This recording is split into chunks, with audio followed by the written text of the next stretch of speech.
여러분 고사성어 가운데 결초보은이라는 말을 들어보셨습니까? 결초보은이란 말. 이 말의 뜻은 풀을 묶어서 은혜에 보답한다. 풀을 묶어서 은혜에 보답한다.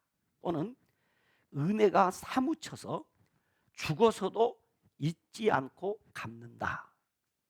라는 뜻의 사자성어가 결초보은이라는 말입니다.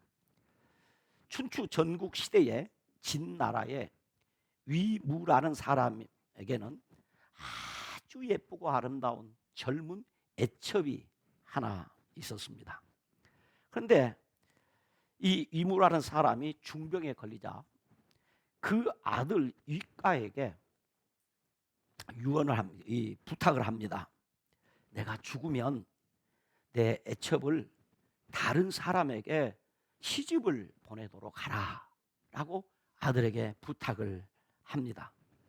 그리고 이 이무라는 사람의 병이 점점 깊어져서 이제 다 죽게 되니까 그 아들을 불러서 그 아들에게 나의 애첩을 나와 함께 내 무덤에 나란히 묻어달라는 유언을 남기고 죽어버렸습니다. 순장을 해달라는 거죠. 그러자 그 아들 이 유가라는 사람이 아버지의 두 말씀 중에 어떤 말씀에 내가 순종을 해야 할까 하고 고민을 하게 됩니다. 그러다가 그 아들이 그래도 아버지가 정신이 맑으셨을 때 하신 말씀대로 해야 되겠다고 해서 그 서모를 이 아버지와 함께 매장하지 않고 순장하지 않고 다른 사람을 찾아서 시집을 보내줌으로 이 서모의 목숨을 구해 주었습니다. 그러자 이 서모가 너무 감사한 거죠. 그래서 아버지에게 그 사실을 말씀드렸습니다.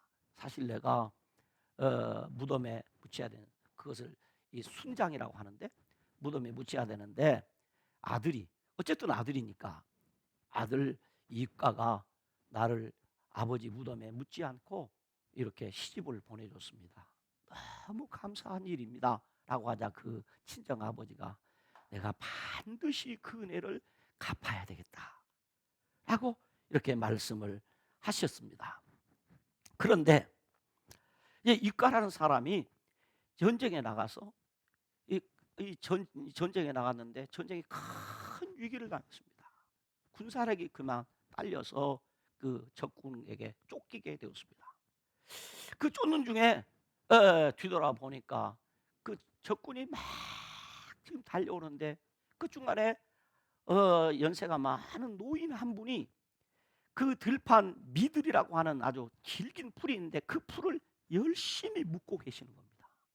도대체 저분은 누굴까?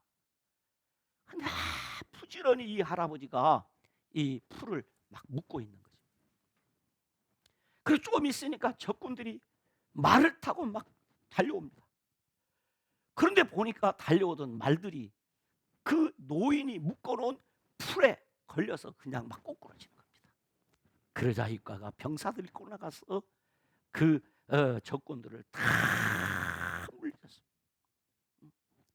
그래서 전쟁에서 크게 승리를 하게 되었습니다. 도대체 그분은 누구일까? 이 위험한 전쟁터에서 저렇게 풀을 묶고 있는 노인은 도대체 누구일까? 참 궁금했습니다. 그리고 얼마 후 이제 이가가 전쟁에서 크게 승리하고 돌아와서 밤에 잠을 자는데 꿈에 그 노인이 나타난 것입니다. 그러고 보니까 자신의 서모의 친정 아버지셨던 것입니다. 근데 그 친정 아버지가 이미 돌아가신 거예요. 돌아가셨는데 옛날 어른들의 말대로 홀령이 나타났어. 그 풀을 묶었다. 그래서 풀이라도 엮어서 은혜를 갚는다라는 뜻의 결초보은이라는 말이 생겼다고 합니다. 은혜를 갚는다. 오늘 너무 귀한 이야기입니다. 오늘은 사무엘하 7장에서 10장 말씀을 중심으로 내 씨가 견고하게 되리라 라는 설교 제목으로 하나님의 말씀을 전하려고 합니다. 우리 모두 함께 은혜 받는 시간이 되기를 주님의 이름으로 축원합니다. 이 말씀을 우리가 조금 이해하기 위해서 우리가 한 가지 이해하고 넘어가야 될 내용이 있습니다. 그것은 성경의 기록이 역사 순서대로 되지 않았다는 것입니다. 쉽게 말하면 우리가 가지고 있는 이 성경, 창세기부터 요한계시록까지의 성경이 역사의 순서 따라서 성경이 배열되지 아니했을 뿐만이 아니라 지금 우리가 이 세겹줄 시나운동 하면서 매 주일마다 듣는 이 설교인 사무엘 상하의 내용도 역사적 순서에 따라서 지금 기록된 것이 아니라는 것입니다. 왜냐하면 성경은 역사적인 내용을 담고 있기는 하지만 성경은 역사책이 아닙니다. 그러므로 성경은 역사의 순서 따라서 기록되지 않았다는 것이지요.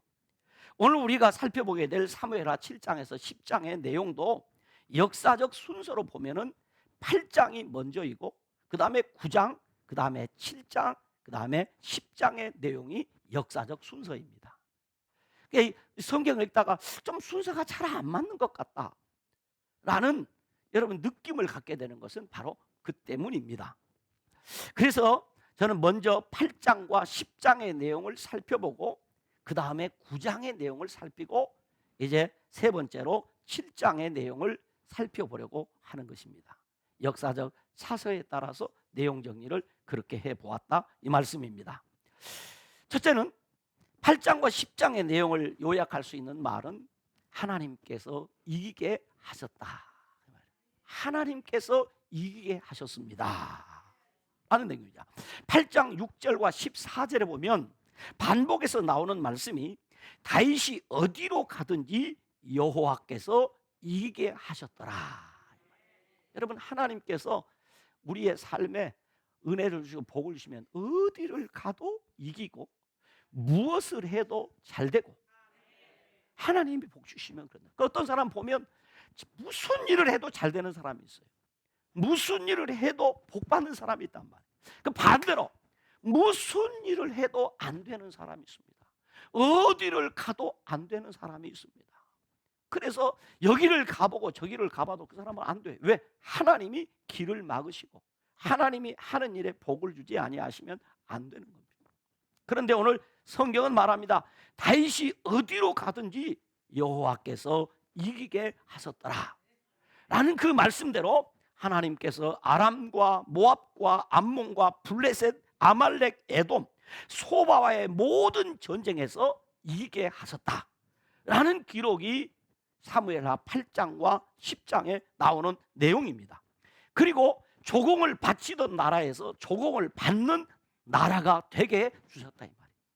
쉽게 말하면 빚쟁이로 살던 사람이 빚을 남한테 늘 쪼들며 살던 사람이 다른 사람에게 빚을 주며 살게 되었다 그 말이에요.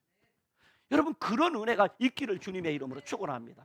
이스라엘 나라는 군사력이 약하고 국력이 약하니까 주변 나라에 조공을 바치다가 그것도 모자라서 자기들은 먹어야 되는데 와서 빼앗아 가고 이런 어려움 가운데 살던 이스라엘 백성들이 이제 주변국으로부터 조공을 받는 강한 나라가 되었다 이 말이에요. 하나님 복 주시면 그렇게 되는 것입니다. 그래서 다윗 왕은 전쟁에서 얻은 수많은 전리품을 하나님께 드렸습니다. 그야말로 다윗은 전쟁의 달인이 되었습니다. 다윗은 전쟁에서 한 번도 져본 일이 없어요. 전쟁에 나가면 이기고 이겼다. 왜? 하나님이 전쟁에서 어떻게 해주셨기 때문에, 이기게 해주셨기 때문에 그렇다. 여러분, 그래서 다윗은 고백합니다. 전쟁은 누구에게 속한 것이다? 하나님께 속한 것이다. 하나님께 속한 것은 사람이 어떻게 할 수가 없는 것입니다. 하나님께서 전쟁의 승패를 주장하신단 말이에요. 그런데 하나님께서 전쟁의 승패의 결정권을 가지신 하나님께서 다윗으로 하여금 이기게 해 주시니까 다윗이 나가면 군사력의 문제가 아닙니다. 군사적 작전의 문제가 아닙니다. 하나님이 이기게 해 주시니까 이기는 것입니다. 그런데도 말입니다, 오늘 우리 성경을 보면서 참 놀라운 것은 다윗은 130만 명의 군대를 가졌음에도 세상의 모든 나라의 왕들의 꿈인 제국으로 나아가려고 하지 않았습니다. 그 이유는 그에게는 하나님이 주신 제사장 나라의 법이 있었기 때문입니다. 제국은 땅과 노예, 많은 물질을 갖는 것이 제국입니다. 어떻게 하든지 영토를 많이 늘리고 지배하는 나라를 많아서 세계 최고의 강국을 이루려고 하는 것이 모든 세상 나라 왕들의 같은 소망입니다.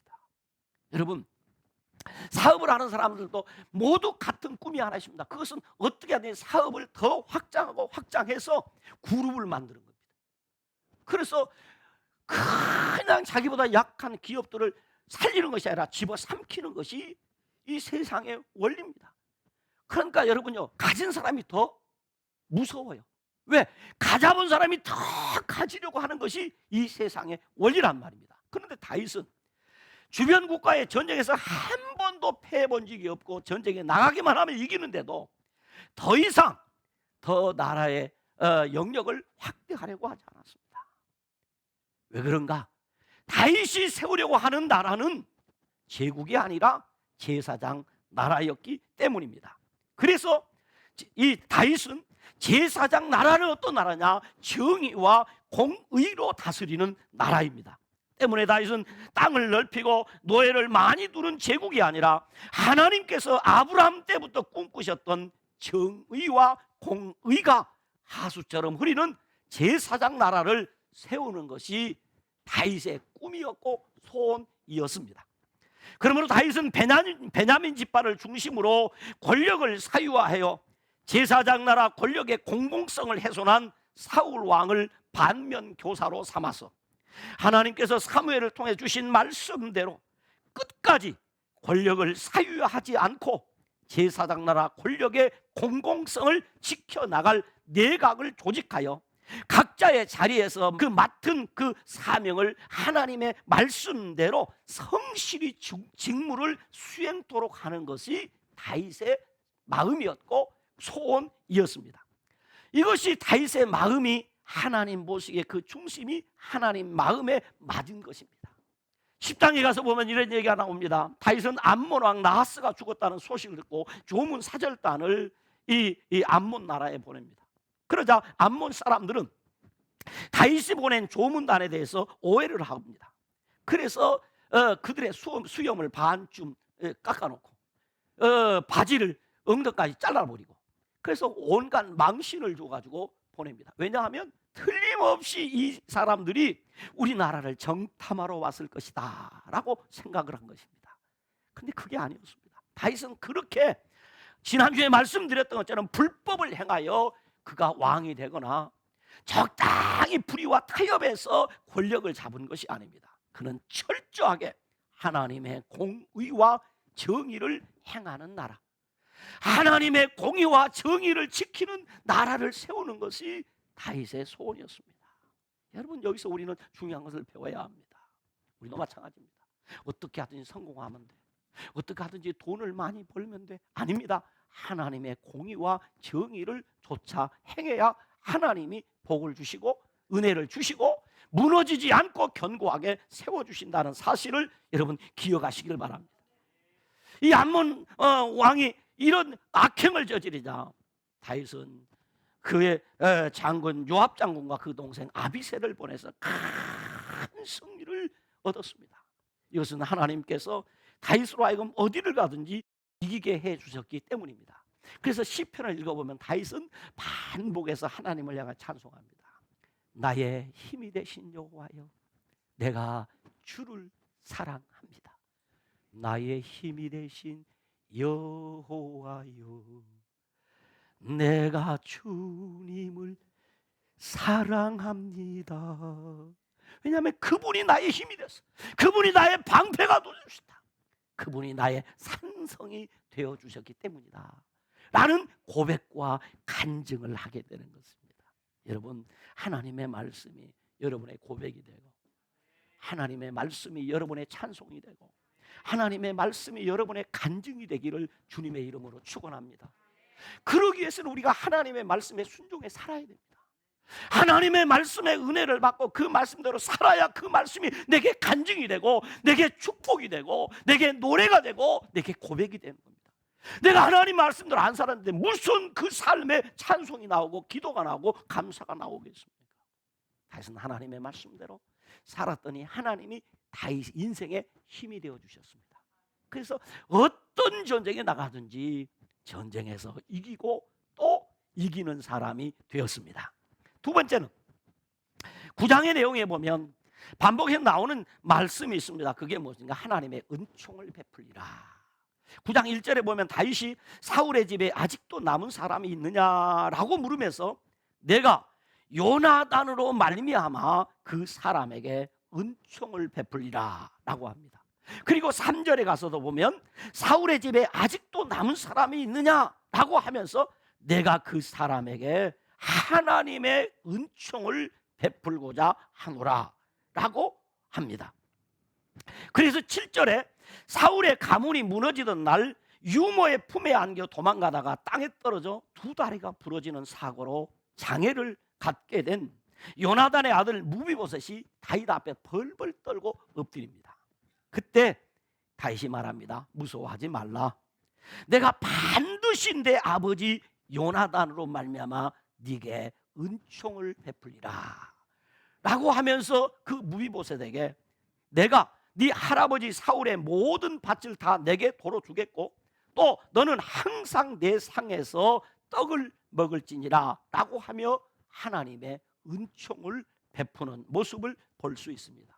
여기서 은총이라는 말은 여러분이 잘 아는 대로 히브리어의 헤세드라는 단어인데 이 헤세드라는 말은 하나의 말로 표현할 수가 없어서 우리 성경에 여러 가지 말로 번역합니다. 인애 혹은 자비, 인자, 긍휼, 은혜라는 말로 번역됩니다. 이 말은 그만큼 헤세드라는 말은 한마디로 표현할 수 없는 엄청난 뜻이 담긴 단어입니다. 그러니까 내가 너에게 은총을 베풀리라 라는 말 속에는 모든 것이 담겨 있습니다. 그의 의식주 문제는 물론이거니와 그의 안전을 지켜줍니다. 그의 신변을 지켜줍니다. 그에게 모든 삶의 자유를 주신 내가 너에게 은총을 베풀어 주시리라. 여러분 그래서 우리는 하나님께 은총을 받아야 됩니다. 은총을 받아야 우리가 사는 거죠. 그러니까 하나님께서 다윗에게 이 무비보셋에게 하나님의 은총을 베풀 수 있도록 어떻게 했냐? 다윗에게 하나님이 은총을 베풀어 주셨습니다. 무슨 얘기냐? 여러분 내가 은혜를 받아야 다른 사람에게 은혜를 끼칠 수 있어요. 내가 복을 받아야 다른 사람에게 복을 나눠줄 수 있습니다. 창세기 12장에 보면 하나님이 아브라함에 내가 너를 복을 주어 너로 인하여 천하 만민이 뭘 받게 해주신다? 복을 받게. 먼저 누가 복을 받아야 돼? 아브라함이 복을 받아야 그리 한단 말이죠. 마찬가지입니다. 내가 복을 받아야 복을 나눌 수 있습니다. 내가 은혜를 받아야 은혜를 나눌 수 있었습니다. 그러므로 다윗이 오늘 얘기하는 것, 이 은총을 베풀리라.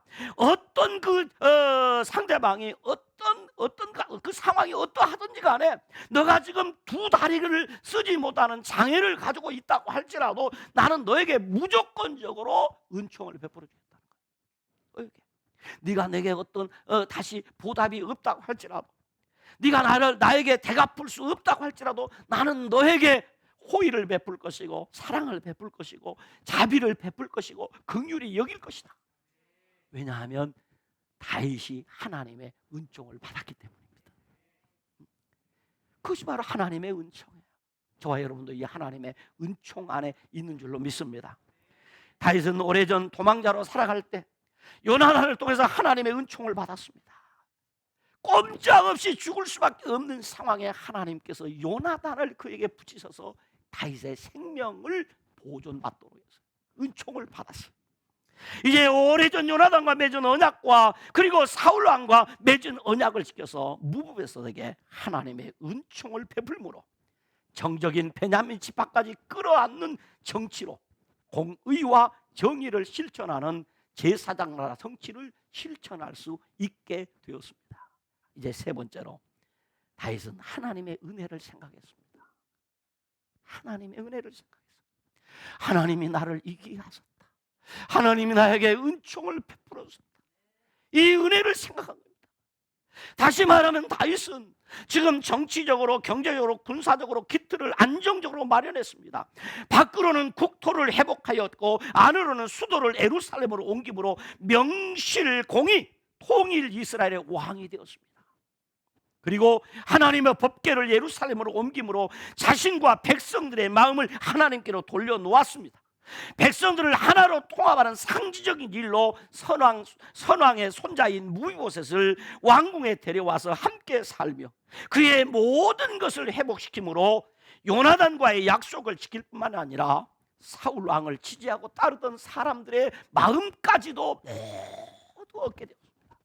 이제 다윗 왕은 지난날의 모든 아픔과 고통을 잊고 대적하던 원수들을 물리치고 대리석과 백향목으로 지은 화려하고 아름다운 궁에서 태평성대를 누리게 되었습니다.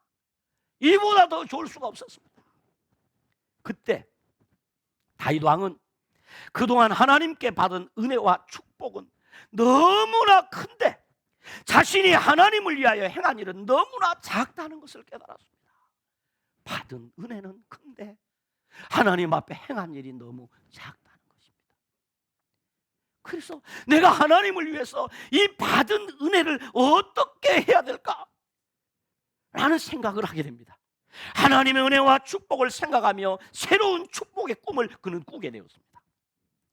다시 하나님을 위한 축복의 꿈은 하나님의 집 곧 하나님의 성전을 지어서 천막 안에 있는 법궤를 모시는 것이었습니다.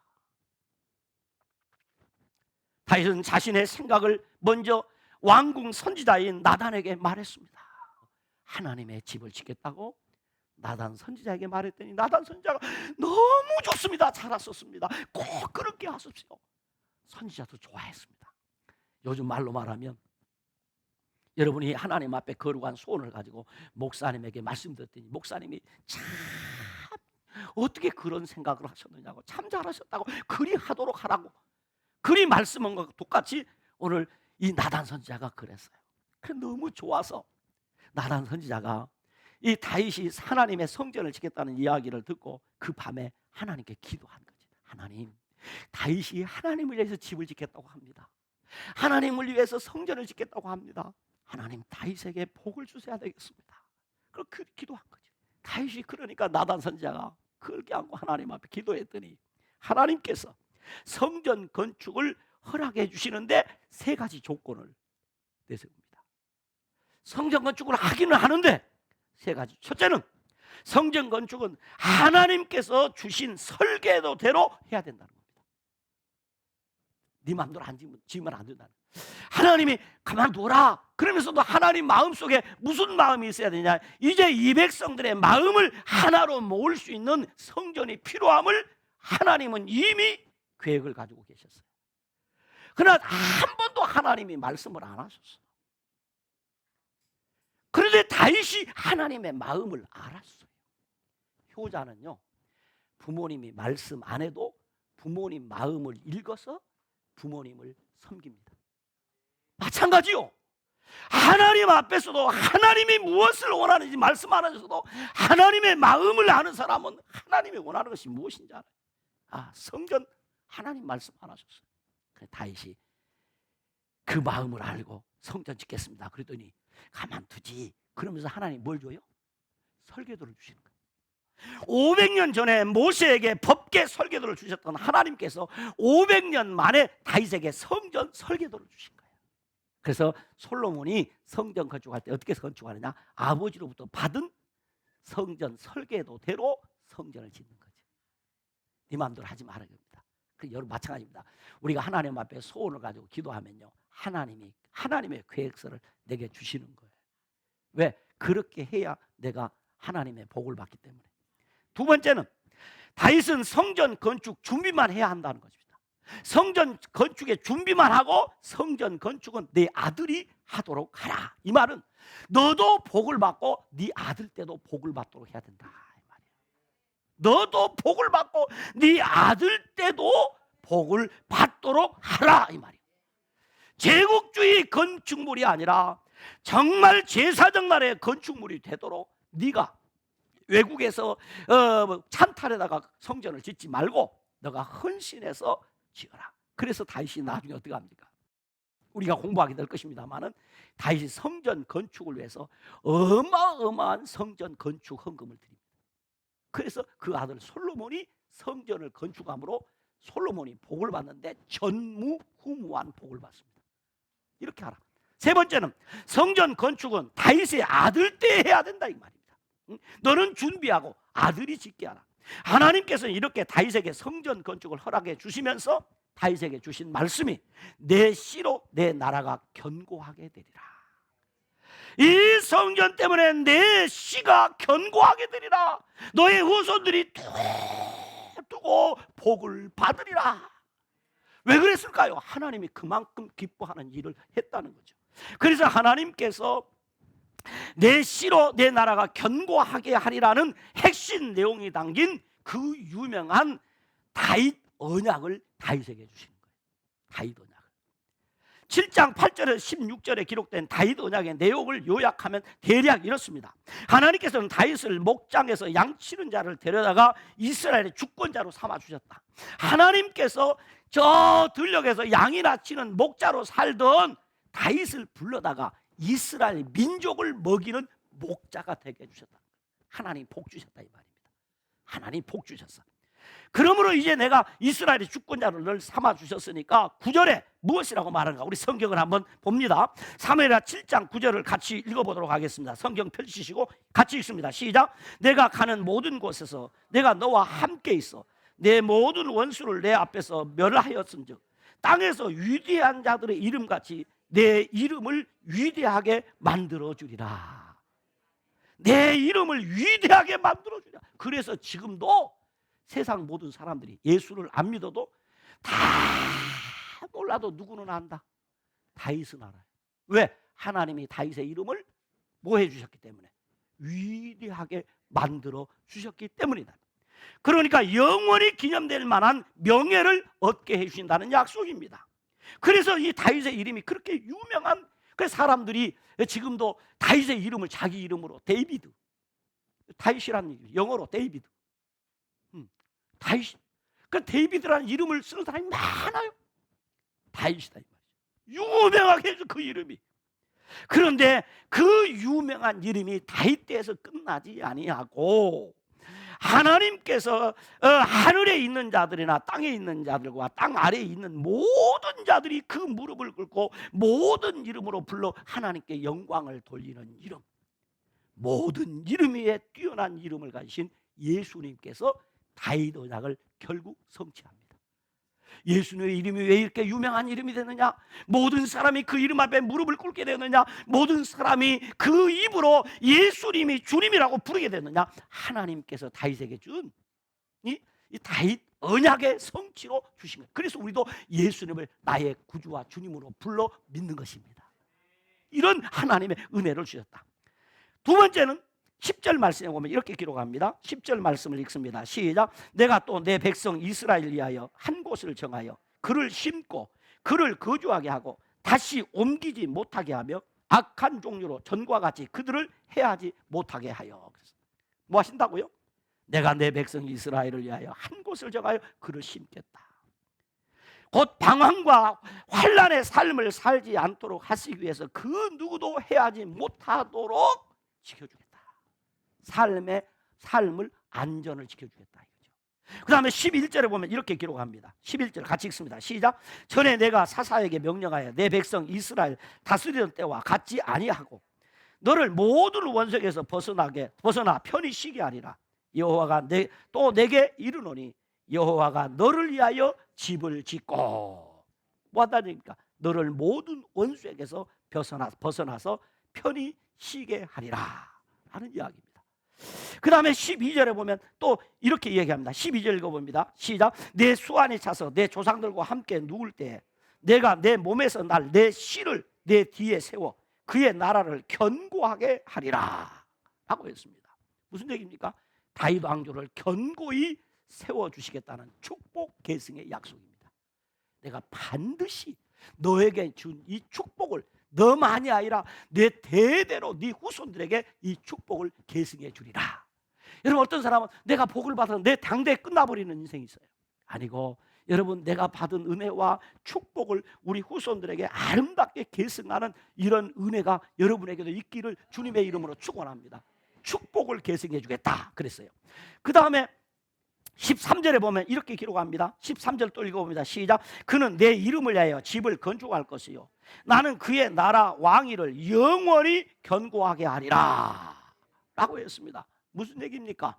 곧 다윗 왕은 성전 건축을 하지 못하지만 왕위를 잇는 아들이 성전을 건축하도록 해주시겠다. 무슨 얘기입니까? 사명 계승의 복을 주겠다. 사명을 계승. 여러분, 자, 내가 하나님 앞에 사명을 받았으면 내 자녀들이 이 사명을 계승하는 복이 있기를 축원합니다. 그 다음에 여섯 번째로 보면 14절로 15절에 보니까 이런 말씀이 기록됐습니다. 한번 14절 15절 읽어봅니다. 시작. 나는 그에게서 아버지가 되고 그는 내게 아들이 되리니 그가 만일 죄를 범하면 내가 사람의 매와 인생의 채찍으로 징계를 하려니와 내가 내 앞에서 물러나게 한 사울에게서 내 은총을 빼앗은 것처럼 그에게서 빼앗지는 아니하리라. 결코 혹 너희 아들 딸들이 너희 자녀들이 죄를 범한다 할지라도 내가 깨우치게 해서 매를 때릴지언정 은총은 빼앗기지 않겠다. 이 말은 무슨 말입니까? 절대로 너희 후손들이 잘못해도 너희 집에 왕권은 빼앗지 않겠다. 여러분, 우리 자녀들이 잘못할 수 있습니다. 그러나 하나님이 깨우치기는 해도 죽이지는 않아야지. 그렇죠? 죽이지는 말아야지. 내가 그렇게 하겠다는 겁니다. 끝까지 너희 가정을 지켜주겠다 라는 엄청난 은혜와 축복을 하나님이 다윗에게 약속해 준 것입니다. 이것은 곧 아브라함의 언약을 그대로 계승하는 다윗의 언약 축복입니다.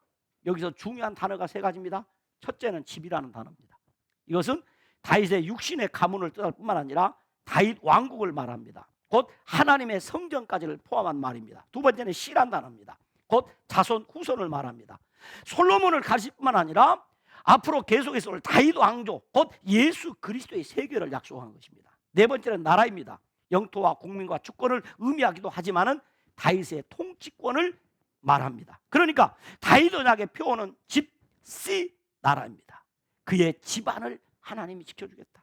그의 후손을 지켜주겠다. 그의 나라를 영원한 나라로 세워주겠다라는 약속입니다. 곧 이것은 신약시대 하나님 나라를 말하고 곧 교회 운동을 예표한 것입니다. 그러므로 교회 운동을 통해서 하나님이 복을 받게 하시고 교회 운동을 통해서 그 다윗 언약을 계승하도록 해주시는 것입니다.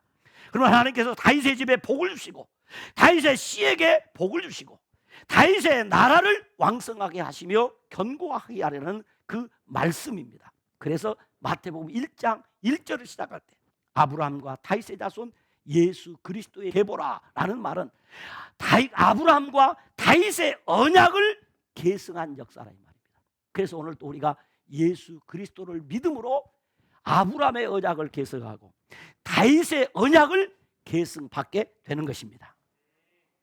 그래서 우리는 이 교회 운동을 통해서 하나님 앞에 복을 받는 것입니다. 말씀의 정리를 하기로 합니다. 다윗 왕에게 하나님께서 이 엄청난 축복 언약을 주셨는데 다윗 왕이 성전을 건축했습니까? 아닙니다. 7장 5절로 7절에 보면 하나님께서는 성전 건축을 원하시지 않는다고 말씀을 하십니다. 11절 끝부분에 보면 여호와가 너를 위해 집을 지어주겠다는 겁니다. 다윗이 생각을 했지만 네가 하지 않고 내가 하겠다 이 말입니다. 놀라운 이야기입니다. 여러분, 생각은 내가 했지만 일의 성취는 누가 하신다는 거예요? 하나님이 하신다. 그리고 복은 누구에게 준다는 거예요? 우리에게 준다는 거예요. 세상에 이런 일이 어디가 있어요?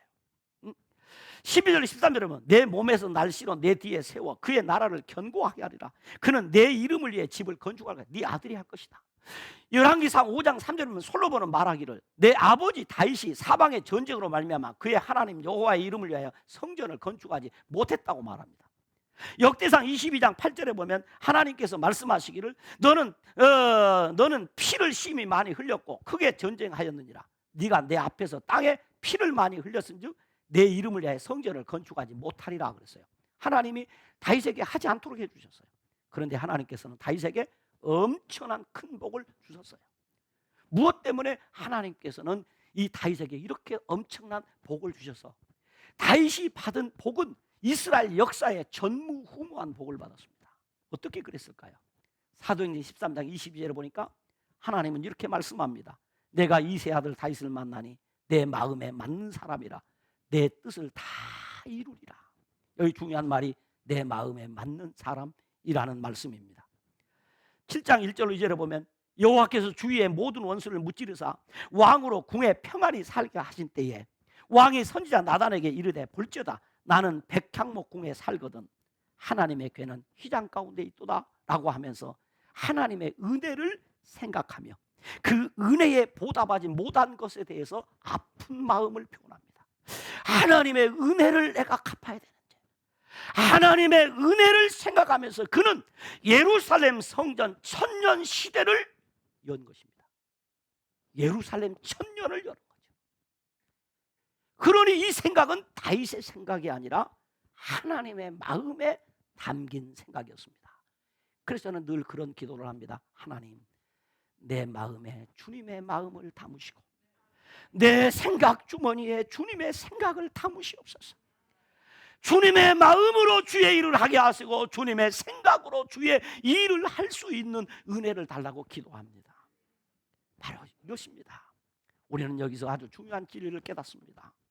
그것은 하나님께 받은 은혜를 잊지 않고 기억하고 그 은혜에 합당한 일을 못하고 그 삶을 살지 못한 것에 대해서 아파하는 마음을 갖기만 해도 내가 이렇게 은혜를 받았고 내가 이렇게 복을 받았는데 그것에 비하면 내가 하나님 앞에 너무 작고 내가 하나님 앞에 한 일이 없다는 생각만 해도 하나님은 더 큰 은혜 주시고 그 생각만 해도 더 큰 위로를 주시고 그 생각만 해도 하나님이 더 큰 복을 주신다. 그렇습니다. 하나님께서는 하나님의 은혜를 생각만 해도 더 큰 복을 주십니다. 아멘입니까? 다윗은 전쟁에 승리하고 국정을 안정시킨 후 그 마음을 하나님께로 향하고 하나님의 은혜를 생각하며 하나님의 은총을 베풀었습니다. 하나님이 거하실 집을 건축할 생각을 했습니다. 그런데 하나님께서는 다윗 당대만이 아니라 그 후대인 내 씨로 내 나라가 견고하게 하리라는 축복 언약을 주었습니다. 그렇습니다. 하나님께서는 하나님의 은혜를 생각만 해도 더 큰 복을 주십니다. 그런데 여러분 경험해 보지 않습니까? 저는 경험합니다. 하나님이 베푸신 은혜만 생각해도 내 마음에 부자가 됩니다. 하나님의 은혜만 생각해도 내 마음이 벌렁거립니다. 하나님의 은혜만 생각하면 내 가슴이 뛰는 이유는 도대체 무엇일까요? 하나님이 더 큰 은혜를 내 마음에 담아주시는 것입니다.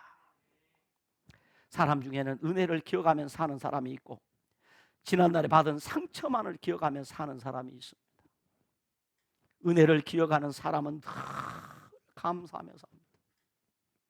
우리 부모님이 내게 해준 것이 뭐라고 하면서 부모님 원망하며 삽니다. 그러나 우리 부모님이 그래도 나를 이렇게 키워주셔서 나를 이렇게 사랑해 주셔서 내가 그래도 이렇게 믿음으로 살고 복되게 산다고 하면 감사가 저절로 나옵니다. 그러나 상처를 기억하며 사는 사람은 나빴던 일만 생각하며 불평과 원망으로 삽니다. 그러므로 삶에 감사는 없고 다른 사람에게 아픔을 주고 고통을 줍니다. 자꾸만 넘어집니다. 시험에 듭니다. 신앙생활 똑같을 것 같아요. 교회에서도 신앙생활 하면서 그래도 내가 우리 알곡교회 또 드나들며 은혜를 받았고 복을 받았지. 내가 그래도 믿음을 지킬 수 있었지. 그러면 감사가 나오는데 교회에 대해 원망과 불평이 다 오면은 은혜 다 떨어지고 온갖 불신앙의 생각만 내 생각에 가득 잠기게 되는 것입니다. 여러분 은혜를 기억하며 사는 사람은 좋았던 일을 생각하기에 행복합니다. 은혜를 생각하는 사람은 감사하며 살 수 있습니다. 그런 사람의 얼굴에 꽃이 핍니다. 그 사람에게 하나님이 위로를 주십니다. 하나님이 은혜를 주십니다. 그래서 그런 은혜를 끼치는 삶을 살게 됩니다. 결국 그 사람이 큰 복을 받아 하나님께 영광을 돌리게 되는 것입니다. 그렇습니다. 하나님께서는 하나님의 은혜를 생각만 해도 생각하는 것이 어렵겠습니까? 그 생각하면 돈이 좀 많이 들겠습니까? 그 생각하는데 좀 시간이 필요합니까? 하나님의 은혜를 생각하는데 어떤 노력이 필요합니까? 하나님의 은혜만 생각해도 하나님이 더 큰 복을 주십니다. 늘 은혜 안에 살아가는 여러분 되시기를 주님의 이름으로 축원합니다. 기도합니다. 하나님 은혜에 감사합니다. 모든 것이 다 은혜인데 그것을 생각하지 못하고 살았음을 용서해 주시고 이제 하나님의 은혜를 기억하며 살게 하여 주옵시고 하나님의 은혜 안에 있는 풍성한 하나님의 사랑을 기억하며 살 수 있게 하여 주시옵소서. 모든 것이 하나님의 은혜였습니다. 모든 것이 하나님의 도우심이었습니다. 하나님이 이기게 해주셨습니다. 하나님이 은총을 베풀어 주셨습니다. 내가 할 수 있는 일 지극히 작은 것임을 알았습니다. 그래도 하나님의 은혜에 보답하기 위해서 작은 헌신을 하기를 원합니다. 하나님 은혜 위에 은혜를 더하시고 복에 복을 더하여 주시옵소서. 예수님 이름으로 기도드리옵나이다. 아멘.